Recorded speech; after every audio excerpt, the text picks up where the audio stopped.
प्राचीन समय की बात है। एक समुद्र के किनारे एक बौद्ध भिक्षु अपना आश्रम बनाकर रहा करते थे। हजारों शिष्य उनसे ज्ञान ग्रहण करने के लिए दूर दूर से उनके पास आकर रहते थे। गुरु का ज्ञान देने का तरीका भी बहुत ही अनूठा था। शुरुआत में वह अपने शिष्यों को उपदेशों के माध्यम से ज्ञान देते थे। उसके बाद वह अपने शिष्यों को उस ज्ञान का अनुसरण करने के लिए कहते थे, उस ज्ञान को अपने व्यवहारिक जीवन में उतारने को कहते थे। एक बार उस आश्रम में एक राजा अपने बेटे को लेकर पहुंचा। उस राजा ने उन बौद्ध भिक्षु से प्रार्थना की और कहा कि आप मेरे बेटे को अपने आश्रम में रहने दें और अपने तरीके से उसे ज्ञान दें। उसे इस आश्रम में बिल्कुल भी ऐसा नहीं लगना चाहिए कि वो किसी राजा का बेटा है। उसे बिल्कुल साधारण शिष्यों की तरह ही ज्ञान देने की कृपा करें। बौद्ध भिक्षु ने मुस्कुराते हुए कहा कि अगर तुम अपने आप को दूसरों से महान समझोगे तो तुम ज्ञान ग्रहण नहीं कर पाओगे।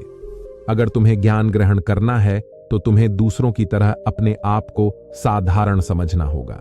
यही ज्ञान ग्रहण करने की सबसे पहली सीढ़ी होती है। तुम निश्चिंत रहो, आज से तुम्हारे बेटे की जिम्मेदारी मेरे कंधों पर लेता हूं। यह कहकर बौद्ध भिक्षु राजा के बेटे को अपने साथ लेकर समुद्र के किनारे टहलने के लिए निकल गए। आश्रम के बाकी सभी बच्चे उस राजा को देख रहे थे। राजा अपने बेटे को अपने रथ पर बिठाकर लाया था, जिससे सभी बच्चे समझ गए थे कि यह बच्चा राजा का बेटा है। इसी वजह से आश्रम के सभी बच्चे राजा के बेटे की तरफ आकर्षित हो गए थे। जब बौद्ध भिक्षु राजा के बेटे को लेकर समुद्र पर टहल रहे थे तो राजा का बेटा अचानक फूट फूट कर रोने लगा, क्योंकि अभी वो सिर्फ 12 वर्ष का था और 12 वर्ष की आयु में उसके पिता उसे अपने से दूर करके चले गए थे। यह सदमा वह बच्चा सहन नहीं कर पा रहा था। वह नहीं समझ पा रहा था कि उसके पिता उसकी भलाई के लिए उसे उस गुरु के पास करके गए हैं। उसे रोते हुए देखकर बौद्ध भिक्षु ने कहा कि बेटा, मैं तुम्हें चुप नहीं करूंगा। हो सकता है कि आज मैं तुम्हारे आंसू पोंछ दूं, लेकिन कल तुम फिर अपने आप को अकेला पाओगे। याद रखना, जीवन में इंसान अकेला आता है और अकेला ही जाता है। जितनी जल्दी जो इंसान इस बात को समझ लेता है, वह उतनी जल्दी आत्मज्ञान के रास्ते पर निकल जाता है।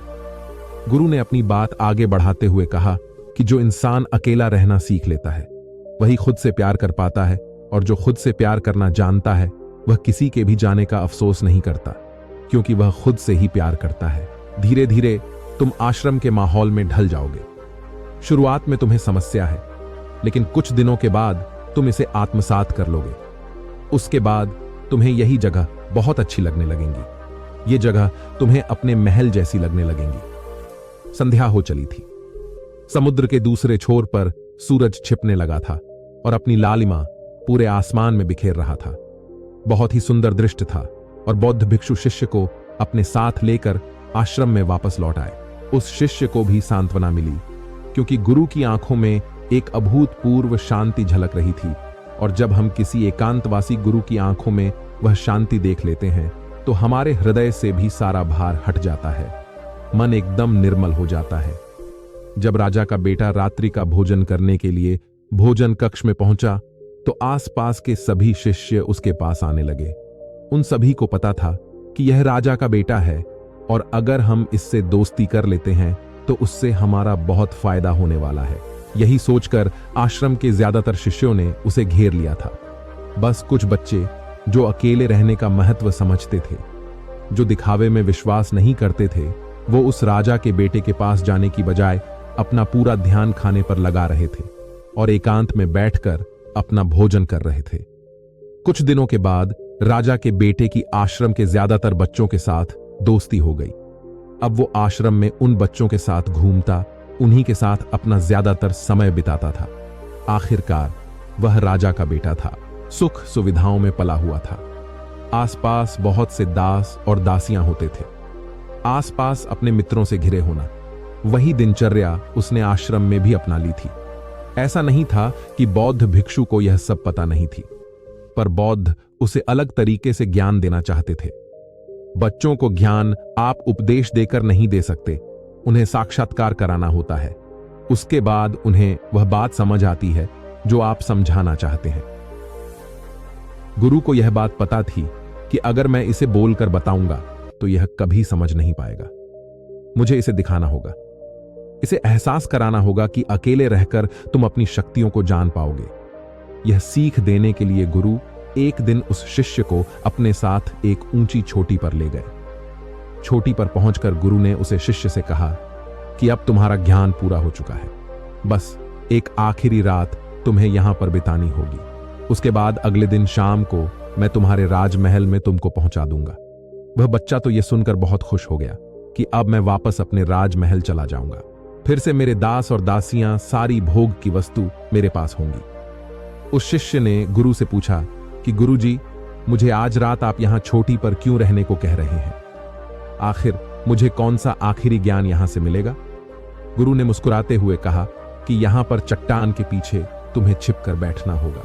यहां पर रोज रात को एक बाज आता है, पास को देखना है, बहुत गौर से देखना है, हर गतिविधि देखनी है, और उस बाज को देखने के बाद अगले दिन अगर तुम उस बाज की खूबियां मुझे बता पाए तो तुम्हें तुम्हारे राजमहल वापस भिजवा दूंगा। और हां, सुबह आने से पहले एक बात पर और ध्यान देना है। एक आदमी यहां पर अपनी बकरियों को चराने के लिए आता है। तुम्हें उन बकरियों की गतिविधियां भी देखनी है। याद रखना, बाज की गतिविधियां रात को और बकरियों की गतिविधियां सुबह। अगर तुम दोनों की गतिविधि ध्यान से देखकर मुझे बता पाए तो तुम इस आश्रम से हमेशा के लिए आजाद हो जाओगे, तुम्हारा ज्ञान पूरा हो जाएगा। मैं तुम्हारे पिता को कह दूंगा कि यह बच्चा हमारे आश्रम का सबसे ध्यानी बच्चा है। यह कहकर गुरु अपने आश्रम में वापस लौट आए और वह बच्चा वहीं पर उस चट्टान के पीछे रुका हुआ उस बाज का इंतजार करने लगा। काफी वक्त बीत जाने के बाद वहां पर एक बाज अपने बच्चों के साथ पहुंचा। राजा के बेटे ने पूरी रात उस बाज की गतिविधि बहुत ध्यानपूर्वक देखें और सुबह होने के बाद जब वो आदमी वहां पर अपनी बकरियों को लेकर पहुंचा तो उसने एक अभूतपूर्व दृश्य देखा। उसने देखा कि वो बाज बकरी के एक बच्चे को अपने पंजों में दबाकर आसमान में चला गया। उसने उस बकरी के बच्चे का शिकार कर लिया था। यह सारा दृश्य देखकर वह बच्चा आश्रम में वापस अपने गुरु के पास पहुंचा। इससे पहले कि गुरु से कुछ पूछते, उसने गुरु को प्रणाम करते हुए कहा कि गुरुदेव, आप आश्रम के सभी बच्चों को यहां पर बुला लीजिए। मैं सब लोगों को बताना चाहता हूं कि मैंने क्या देखा। जब आश्रम के सभी बच्चे वहां पर पहुंच गए तो उस राजा के बेटे ने कहना शुरू किया कि मैंने अपने जीवन में बहुत से पक्षियों को देखा है, लेकिन बाज उन सभी पक्षियों में से सबसे अद्भुत और सबसे अलग होता है। उदाहरण के लिए, एक तोता हम सभी ने देखा है। तोता बोलता तो बहुत है, लेकिन कभी ऊंचा आसमान में नहीं जा पाता। लेकिन एक बाज जो कि हर समय शांत रहता है, वह आकाश को भी छू सकता है। उसमें आकाश को छू लेने का सामर्थ्य होता है। जब भी एक बाज अपने शिकार को निश्चित कर लेता है तो वह उसी शिकार पर अपनी नजरें लगाए रहता है, चाहे वह कितनी भी ऊंचाई पर क्यों ना हो, चाहे कितना भी खतरनाक तूफान क्यों ना आ जाए, लेकिन उसकी नजर हमेशा अपने लक्ष्य पर स्थिर रहती है। आज सुबह जिस बाज को मैंने देखा, उसने हर बकरी को अपना शिकार नहीं बनाया, बल्कि उस बकरी के झुंड में से उसने उस बकरी के बच्चे को अपना शिकार बनाया। पहली बात, उस बाज की तरह हमें भी अपना ध्यान अपने एक ही लक्ष्य पर स्थिर रखना चाहिए, चाहे कितनी भी रुकावट क्यों ना आए। हमें अपना लक्ष्य स्पष्ट दिखाई देना चाहिए, पूरी एकाग्रता के साथ ध्यान देना चाहिए। और दूसरी बात जो हम सभी को सीखनी चाहिए वह यह है कि बाज कभी भी दूसरे पक्षी के साथ नहीं रहता, वह हमेशा आकाश में अकेला रहता है। इससे हमें यह सीख लेनी चाहिए कि हमें कभी भी छोटी सोच वाले लोगों के साथ नहीं रहना चाहिए। आखिरकार हम भी वही बन जाते हैं जिनके साथ हम रहते हैं। इसीलिए या तो महान सोच वालों के साथ रहो या फिर अकेले, क्योंकि जब हम अकेले रहते हैं तभी हम खुद की ताकत और खुद की कमजोरियों को जान पाते हैं। कमजोरियों को जानकर उनको दूर कर सकते हैं और अपनी ताकत को जानकर उसका सही इस्तेमाल कर सकते हैं। लेकिन वह तभी संभव होगा जब हम अकेले रहना सीखेंगे। चौथी सीख जो हमें एक बात से लेनी चाहिए कि एक बाज हमेशा अपनी सीमाओं से ऊपर रहता है। जब तूफान आता है तो हर एक पक्षी अपने घोंसले की तरफ भागता है, खुद को छुपाने की जगह ढूंढता है, लेकिन बाज ऐसा कुछ भी नहीं करता। वह खुद की सीमाओं को हटाकर बादलों से भी ऊपर जाने का प्रयास करता है। हवाएं उसे धक्का मारती हैं, पंख उसके भारी हो जाते हैं, पानी और धूल की वजह से कुछ दिखाई नहीं देता, लेकिन वो फिर भी आसमान की तरफ जाता रहता है और अंततः बादलों से भी ऊपर निकल जाता है और वहां तब तक ऊपर जाता रहता है जब तक मौसम ठीक नहीं हो जाता। अपनी सीमाओं को सिर्फ इसलिए हटा पाता है क्योंकि वह समस्या के आने पर उससे घबराता नहीं है, उसे डर कर बचने का प्रयास नहीं करता, बल्कि एक सकारात्मक नजरिए के साथ उसका सामना करता है। जीवन में चाहे कितनी भी रुकावटें क्यों ना आए, हमें उन रुकावटों को हराना चाहिए, ना कि उनसे डर कर कहीं छुप कर बैठना चाहिए। बहादुर तो वह लोग होते हैं जो तूफानों से टकरा जाते हैं। कायर तो अपने घर में, अपने घोंसले में, अपनी जगह में आराम से बैठ जाते हैं। पांचवी बात जो हमें एक बात से सीखनी चाहिए कि बाज कभी भी अपने घोंसले में घास के कोमल तिनके नहीं रखता। जो तिनके कोमल होते जाते हैं वह उन्हें निकालकर फेंकता रहता है। उसी तरह चाहे कितनी भी आरामदायक जिंदगी आपको मिली हो, लेकिन उस आराम से ऊपर उठकर अपने आलस्य को हटाकर जीवन में मेहनत करते रहना चाहिए। जीवन में पसीना बहाना चाहिए, शारीरिक मेहनत करनी चाहिए। अपने घोंसले से कोमल तिनकों को उठाकर फेंक दो। हर दिन अपने आप को चुनौतियां दो। हर दिन मुश्किलों का सामना करो, क्योंकि वही मुश्किलें तुम्हें मजबूत बनाएंगे। जंगल के राजा शेर को भी झुंड बनाकर शिकार करते हुए देखा जा सकता है, लेकिन बाज हमेशा अकेला शिकार करता है, क्योंकि वह जानता है कि झुंड में रहना हौसला तो देती है, मगर साहस छीन लेती है। आदमी को हमेशा अकेले ही आगे जाना होता है। यही कारण होता है कि वो जल, थल और नभ सभी जगहों पर अपने शिकार का परचम लहरा सकता है। इसके बाद राजा के बेटे ने बकरी की विशेषता बताते हुए कहा कि बकरी हमेशा झुंड में चलती है। उन्हें झुंड में एक साथ चलने से हिम्मत मिलती है, लेकिन जैसे ही उन पर शिकार होता है वैसे ही वह बकरियां तितर बितर हो जाती। उस पूरी बकरियों में से एक भी बकरियां अपने साथी की मदद करने के लिए वापस नहीं लौटते। इससे हमें यह सीख मिलती है कि हमारे साथ कितने भी लोग हो, किसी पर भी यकीन नहीं करना। यकीन करना तो खुद पर करना, क्योंकि बुरा समय आने पर वह बकरी तितर बितर हो जाएगी, आपको पता ही नहीं चल पाएगा। बौद्ध को प्रणाम करते हुए राजा के बेटे ने अपने गुरु से कहा कि गुरुदेव, अगर मुझसे कोई सीख रह गई हो तो कृपया करके आप बताने की कृपा करें।